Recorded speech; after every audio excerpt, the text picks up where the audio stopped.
Christie may have been relegated to this week's undercard debate, but he still has very strong views about the media and everything else. Here's our conversation in the Milwaukee Theater.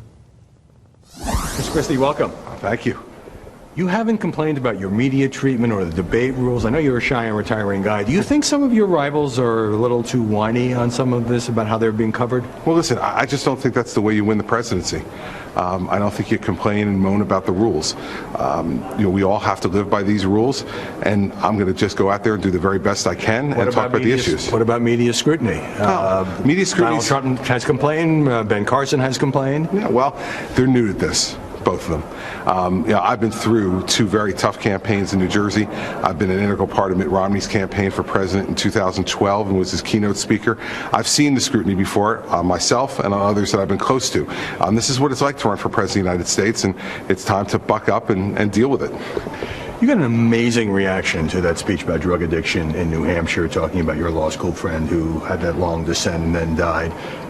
You knew there was a Huffington Post camera there. Did you envision that this was something that would go national, not to mention go viral? No, I really didn't. Listen, that's a fairly regular part of my town hall discussion when the issue of addiction comes up.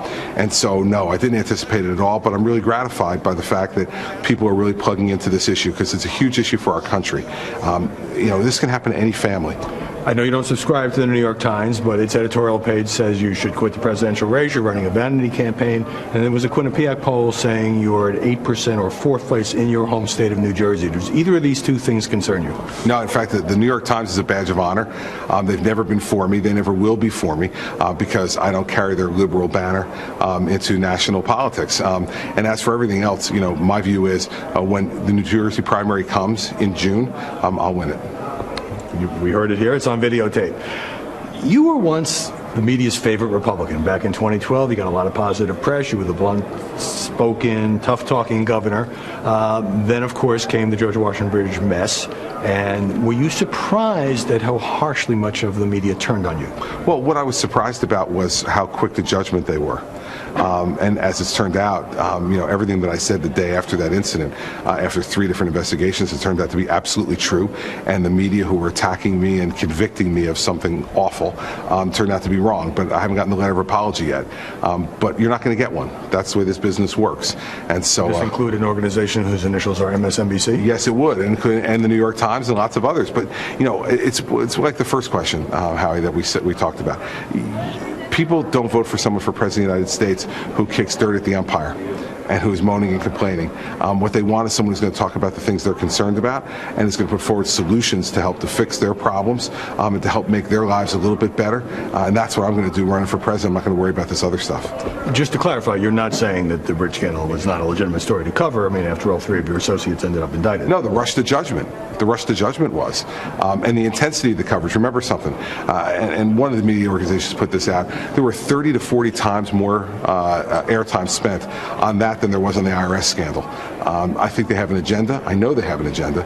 And I was, at that time, just reelected as the governor of a blue state. So the media had their agenda. They pursued it. But here's the bad news for them. Here I am.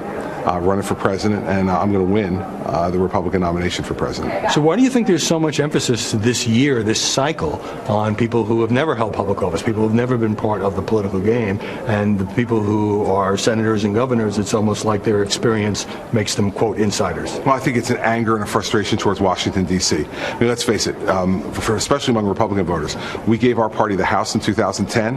It made no difference. Then they asked for the Senate in 2014. And it made no difference so far.